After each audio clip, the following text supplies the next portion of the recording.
Mais il y en a tellement comme cela, tellement beau là. Nous pensons à toutes ces petites mamans qui doivent recevoir leur fils, leur enfant. J'ai encore eu un coup de fil hier, une pauvre maman désespérée, voilà, de leurs petits-enfants tués dans un accident ou morts à l'hôpital. Mais il fallait que Marie connaisse cette douleur de tant et tant de mamans, vous voyez, qui voient, tu me fais signe quand je sors du truc. Voilà, quand ils reçoivent le corps de leur petit enfant et qu'ils doivent l'ensevelir dans un maximum d'amour. Voilà.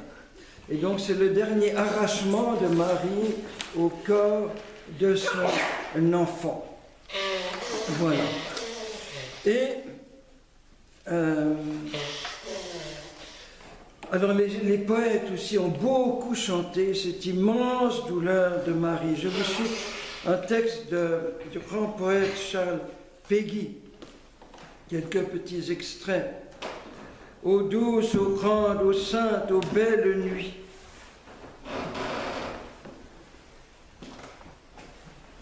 Tout était consommé. Cette incroyable descente de mon fils parmi les hommes, chez les hommes, ces 30 ans où il a été charpentier, ces 3 ans où il a été une sorte de prédicateur, ces 3 jours où il fut victime chez les hommes, ces 3 nuits où il fut un mort chez les hommes, ces siècles et ces siècles où il est une hostie chez les hommes. Tout était consommé. Cette incroyable aventure par laquelle mon fils m'a lié les bras pour qu'éternellement je délie les bras de ma miséricorde. Marie suivait, elle pleurait, elle pleurait.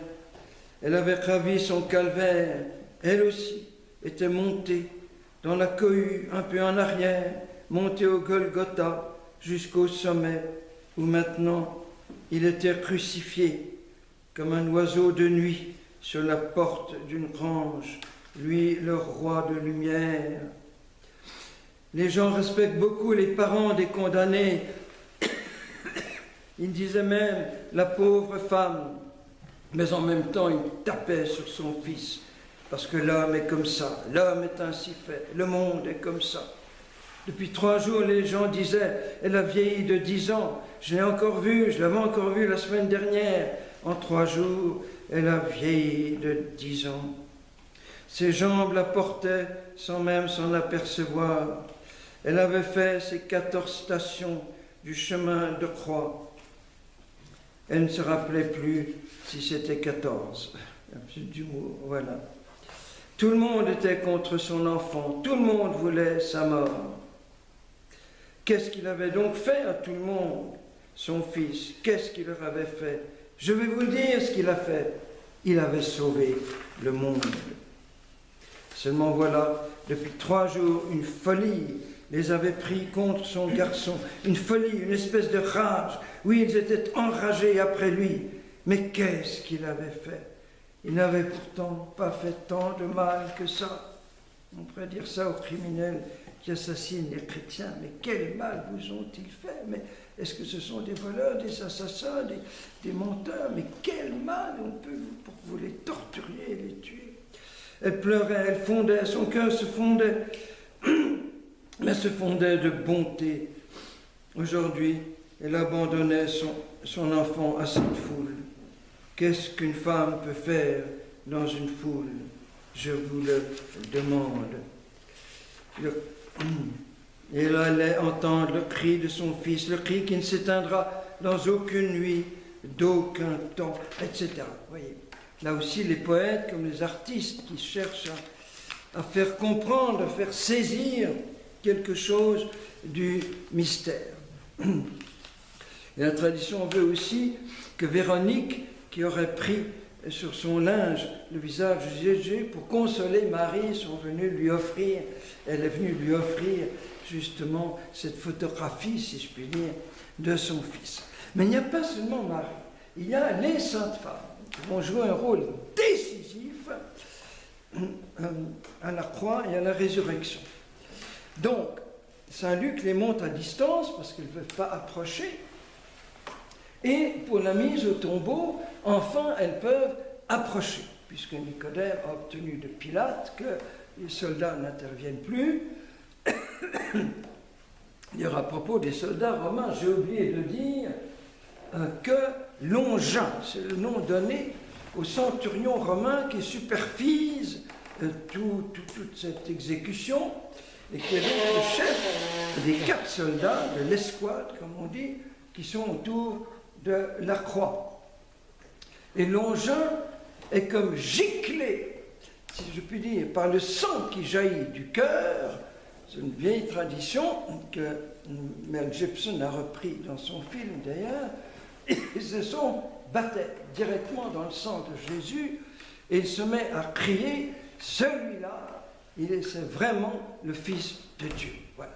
Et lui, c'est un Romain, c'est un païen, ce n'est pas un Juif, et donc il est là comme le premier-né, si je puis dire, de tous les Juifs, de tous d'entre nous, pardon, tous les non-Juifs, de tous d'entre nous, sauf si nous sommes Juifs par ailleurs, eh bien, et qui reconnaissent Jésus comme Fils de Dieu. C'est extraordinaire, ce cri du centurion. Voilà.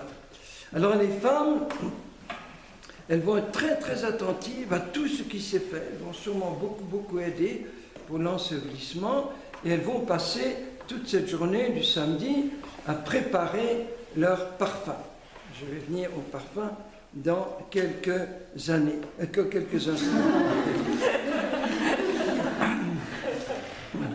D'ailleurs, petite parenthèse, dans tout l'évangile, nous n'avons aucune femme qui est dure, qui est méchante, qui est mauvaise. Toutes les femmes dans l'évangile sont belles, bonnes et douces, sauf cette horrible Hérodiade et sa fille Salomé pour Jean-Baptiste.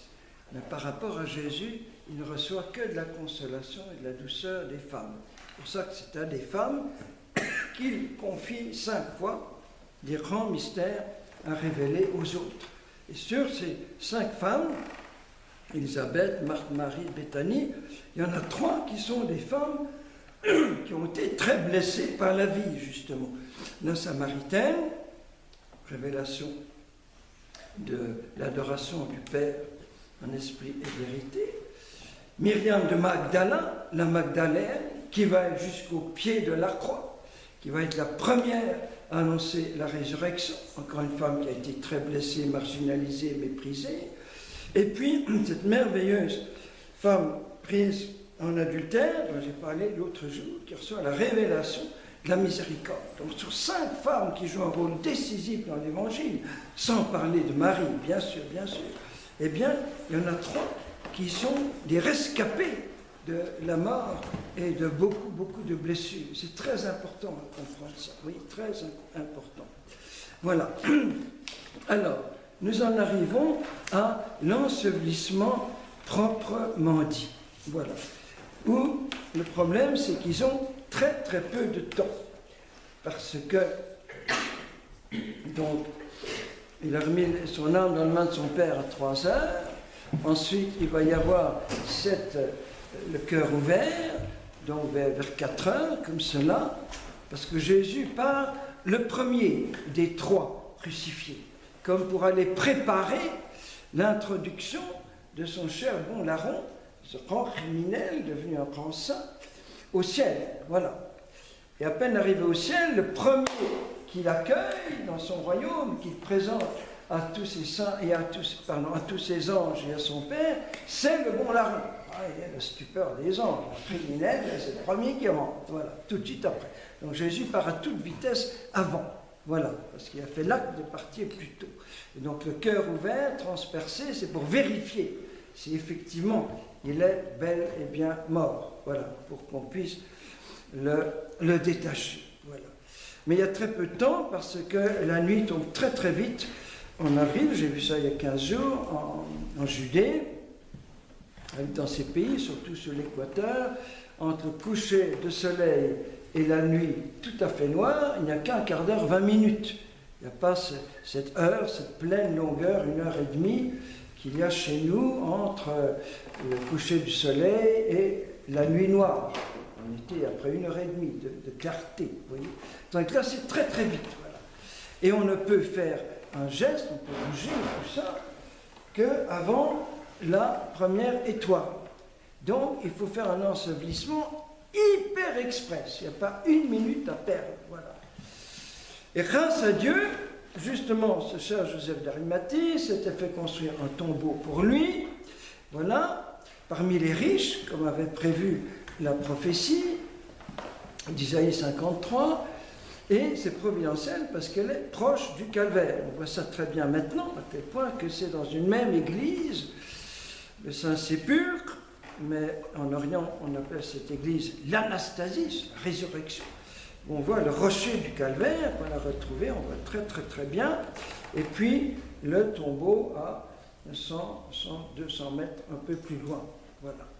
Et donc, c'est là qu'il va être enseveli avec le maximum de soins, d'attention, de délicatesse, mais toujours dans la hâte, dans la rapidité. Voilà, la rapidité. Et il y a les parfums. Alors justement, les femmes, elles n'ont pas pu préparer de parfum et on ne peut pas faire ce qu'on appelle la toilette du corps, c'est-à-dire nettoyer amoureusement tout le corps, enlever tout le sang, les crachats, etc., membre par membre, comme elles auraient fait normalement. Alors, c'est un peu compensé par Nicodème qui apporte 50 kilos de nard très pur, c'est-à-dire une somme extraordinaire. Il donne toute sa fortune pour ça. Il va être pauvre ensuite, je suppose, parce que son compte en banque ne doit pas être tellement fourni. Et donc, il donne tout. Voilà, comme Marie de Béthanie, vous vous rappelez, lundi. Elle vit pour 1 an de salaire, tout est donné. Voilà. Et elle fait ça pour mon ensevelissement. Sous-entendu, ce qu'elle ne pourra pas faire à mon ensevelissement, elle le fait 6 jours avant pour moi. Voilà. Alors Nicodème, 50 kilos de nard très pur, c'est pas un petit flacon comme ça. Mais on ne peut pas faire la toilette du corps, donc on met ça dans le tombeau, pour qu'au moins le tombeau sente bon. Voilà. Et heureusement qu'il n'y a pas eu la toilette du corps. Parce que sinon, nous n'aurions jamais eu, sur le Saint-Suaire de Turin, dont nous parlons dans le 2e enseignement, nous n'aurons jamais eu toutes ces marques de jusqu'où Jésus m'a aimé, jusqu'où il a souffert. Nous n'aurions pas vu tout ce sang, on aurait nettoyé ses cheveux, on n'aurait pas vu le parfum de Marie de Béthanie, le pollen et des petites fleurs du mois d'avril à Jérusalem, on n'aurait pas vu toutes ces choses-là si on l'avait bien nettoyé. Vous voyez. Donc merci Seigneur que l'ensevelissement ait été hyper express. Voilà. Et donc c'est une quantité exorbitante qui est apportée. Et tout cela se fait dans un jardin. Alors un jardin est très important, parce qu'il y avait le jardin du paradis, qui avait été définitivement fermé. Il y a eu le jardin de Gethsémani, de l'agonie de Jésus, au début de la Passion, et à la fin, un nouveau jardin, pour montrer que justement, c'est le jardin du paradis qui va s'ouvrir. Et dans la grande veillée de l'ensevelissement de Jésus, dans les liturgies orientales, donc qui durent 5 heures de suite, c'est réparti en 3 grandes veillées. Le premier, c'est le pèlerin, Jésus comme un pèlerin sur terre. La deuxième, c'est le jardin. Et le troisième, c'est le grand Shabbat. Voilà. Bienheureux es-tu au jardin, tu as reçu la sueur du corps du Christ, par laquelle il a soulagé le monde et mis fin à la sueur d'Adam. Heureux es-tu, jardin, par toi, le Fils de l'homme a pu être accueilli. Dans la tombe, Dieu console Adam en disant « J'ai caché en ton corps le levain de vie pour que tu te lèves au jour de la résurrection. Le jardin que tu as quitté est ouvert. Viens, entre, car il t'attend. Voilà, tout ce thème du jardin. Et la tradition veut que la croix de Jésus ait aussi été ensevelie. Les premiers chrétiens, les apôtres, ont enseveli la croix qu'on va retrouver 3 siècles plus tard avec l'impératrice Hélène. Et comment est-ce qu'on a su, puisqu'on a retrouvé les 3 croix, comment est-ce qu'on a su qu'elle était la bonne, celle de Jésus? Parce que c'était la seule qui faisait des miracles. Les aveugles touchaient ce bois, ils retrouvaient la vue, etc. Et pas les 2 autres. Voilà, donc ils ont su que c'était celle-là. Voilà. Et dans un tombeau tout neuf, pour montrer que c'est une sépulture absolument unique au monde. À propos de jardin, il y a aussi tout le thème dans le cantique et des cantiques. Réjouis-toi, ô jardin, voici le jardin de la fiancée, le jardin où le Seigneur est enseveli, voici le jardin où l'homme n'entendra plus ces mots, tu retourneras à la poussière. Gloire au jardinier de l'humanité. On jouait là-dessus, voilà. C'est le jardinier qui a fait pousser le nouveau printemps. Voilà. Et le grand théologien protestant alsacien, Karl Barth, suisse, pardon, un des plus grands théologiens du XXe siècle, a merveilleusement fait le lien entre la grotte de Bethléem et la grotte pierre du tombeau. Parce que dans les 2 cas, c'est une grotte dans la pierre. Enfin, forcément dans la pierre. Et donc Jésus est né dans une grotte, et de nouveau son corps repose dans une grotte, puisque les tombes sont comme des grottes creusées dans le rocher avec la lourde pierre devant, vous voyez. Et de même qu'il a été conçu dans un sein vierge, où personne n'avait été conçu avant, et ne le sera après, de même il est dans un tombeau où personne n'a été encore mis. Et ce grand théologien protestant a dit, eh bien, c'est les 2 miracles qui commencent l'évangile et qui scellent l'évangile. Voilà. Que Jésus soit né miraculeusement, soit sorti miraculeusement du sein de sa maman, et qui va sortir miraculeusement aussi à travers la pierre fermée, à travers la pierre roulée. Voilà, il montre très bien, en disant tout l'évangile est contenu entre ces 2 miracles. Voilà. Et donc, c'est notre terre qui reçoit Jésus, qui avait été reçu dans le sein de Marie. Dans le sein de Marie. Et c'est l'ensemencement. Vous vous rappelez que le dimanche des rameaux, quand les 2 Grecs demandent à voir Jésus, viennent trouver André, ils voudront voir Jésus, André et Philippe vont trouver Jésus, il y a des Grecs qui veulent te voir. Réponse de Jésus, qu'est-ce qui se rappelle? C'est, voilà, si le grain de blé ne tombe en terre, il ne meurt pas, il ne porte pas de fruits. Imaginez la stupeur de Philippe et d'André, mais ça n'a rien à voir avec notre demande. Nous demandons une audience pour que tu reçoives. Et c'est grec, histoire de semences, qu'est-ce que ça a à voir avec les Grecs? Eh bien, c'est ça, parce que les Grecs sont les païens. Et donc, pour que tous les peuples de la terre, toutes les nations, tous les peuples puissent entrer au royaume, il faut d'abord que je sois, moi, ce petit grain de blé enfoncé en terre et qui meurt pour que l'épi puisse grandir. Voilà, c'est cette désintégration du grain de blé qui va permettre la moisson. Voilà. Et donc le samedi saint, c'est Jésus qui est enseveli, mais ensemencé. C'est lui la petite semence dont nous sommes, nous, la moisson. Voilà.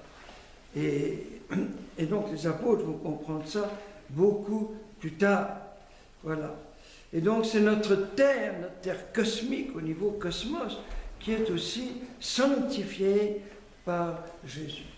Et ce qui va sortir, c'est pas seulement un épi de blé, mais c'est l'arbre de vie, voilà, comme le tout petit gland qui se désagrège en terre et